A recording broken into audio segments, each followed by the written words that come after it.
তাতা বলে চিড়িয়াখানায় যাবে কিছু চিড়িয়াখানায় যাবে তোমার চিড়িয়াখানা তোকে রেখে দেবে হ্যাঁ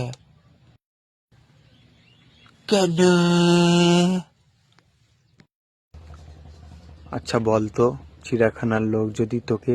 জিজ্ঞাসা করে যে কজন আছিস, তাহলে কি বলবি? দুজন দুজন তোকে রেখে দেবে দিয়ে আর ওই চিড়িয়াখানায় রেখে দিয়ে আর যে সাদা সাদা হাঁস আছে না ওই হাঁসের কাছে তুই থাকবি প্যাক প্যাক করবে আর শুধু বলো তুমি বলো তুমি বলো